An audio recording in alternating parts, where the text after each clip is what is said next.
It's not an accident that the axiomatic Western individual is someone who was unfairly nailed to a cross and tortured. It's like, yes, right, exactly. So what do you do about that? Well, I thought about that for a long time too. It's like, well, you don't get together in a damn mob, because all that does is allow you to be as horrible as you could possibly imagine and suffer from none of the consequences. That's a bad idea. So how about we don't do that? Well, there's a deep idea in the West too. It's like, pick up your damn suffering and bear it and try to be a good person so you don't make it worse. Well, that's a truth. You know, I read a lot about the terrible things that people have done to each other. You just cannot even imagine it. It's so awful. So you don't want to be someone like that. Now, do you have a reason to be? Yes.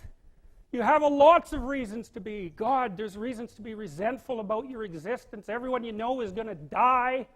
You know, you too. And there's going to be a fair bit of pain along the way, and lots of it's going to be unfair. It's like, yeah, no wonder you're resentful. It's like, act it out and see what happens. You make everything you're complaining about infinitely worse. There's this idea that hell is a bottomless pit, and that's because no matter how bad it is, some stupid son of a bitch like you could figure out a way to make it a lot worse. So you think, well, what do you do about that? Well, you accept it. That's what life is like. It's suffering. That's what the religious people have always said. Life is suffering. Yes. Well, who wants to admit that? Well, just think about it. Well, so what do you do in the face of that suffering? Try to reduce it.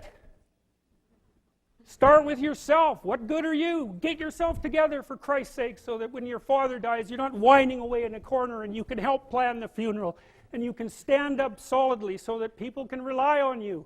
That's better. Don't be a damn victim. Of course you're a victim. Jesus, obviously. Put yourself together. And then maybe if you put yourself together, you know how to do that. You know what's wrong with you, if you'll admit it. You know there's a few things you could like polish up a little bit, that you might even be able to manage in your insufficient present condition. And so you might shine yourself up a little bit, and then your eyes will be a little more open, then you can shine yourself up a little bit more, and then maybe you could bring your family together instead of having them be the hateful, spiteful, neurotic, infighting batch that you're like doomed to spend Christmas with. So then you fix yourself up a little bit, kind of humbly, because, you know, God, you're a fixer-upper if there ever was one. And then you got to figure out, well, can you figure out how to make peace with your idiot brother? And probably not, because he's just as dumb as you, so how the hell are you going to manage that?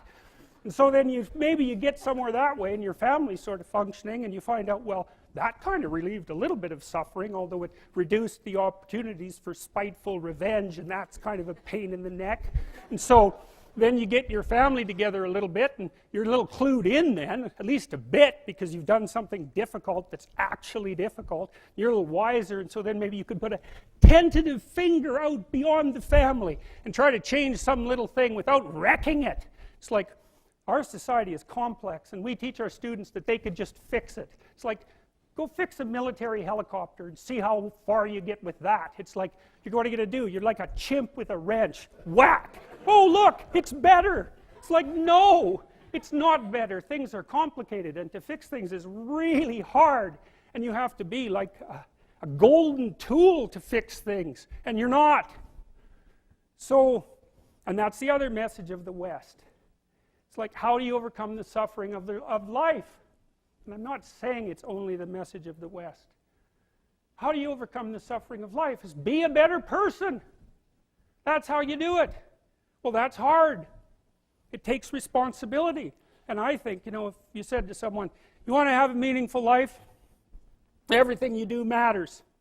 That's the definition of a meaningful life. But everything you do matters. So you're going to have to carry that with you.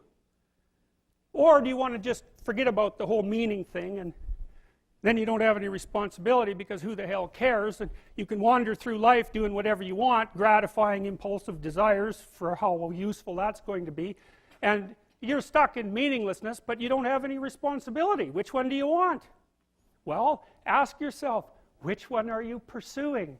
And you'll find very rapidly that it isn't the majority of your soul that's pursuing the whole meaning thing, because, well, look what you have to do that. You have to take on the fact that life is suffering. You have to put yourself together in the face of that.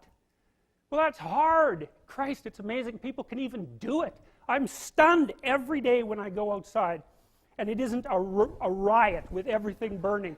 Because really, God, you talk to people, it's like, I knew this guy, he'd been in a motorcycle accident and it really ruined him, and he was like a linesman, you know, working on the power, and he was working with someone who had Parkinson's disease, and they had complementary inadequacies, and so two of them could do the job of one person, and so they're out there fixing power lines in the freezing cold, despite the fact that one was 3/4 wrecked with a motorcycle accident and the other one had Parkinson's. It's like, that's how our civilization works. It's like, there's all these ruined people out there, they've got problems like you can't believe.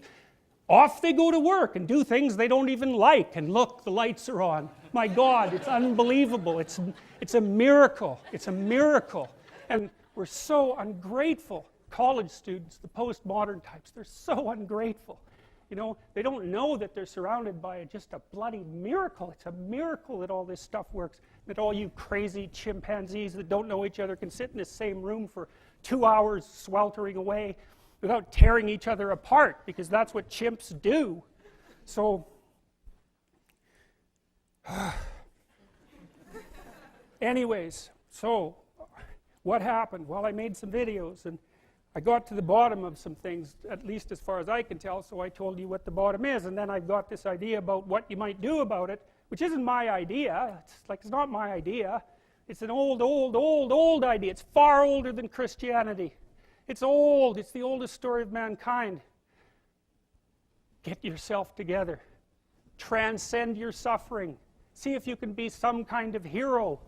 Make the suffering in the world less. Well, that's the way forward, as far as I can tell, if there is any way forward. And that's what's under assault by the postmodernists. So look out, because they know exactly what they're doing, and they know exactly why they're doing it.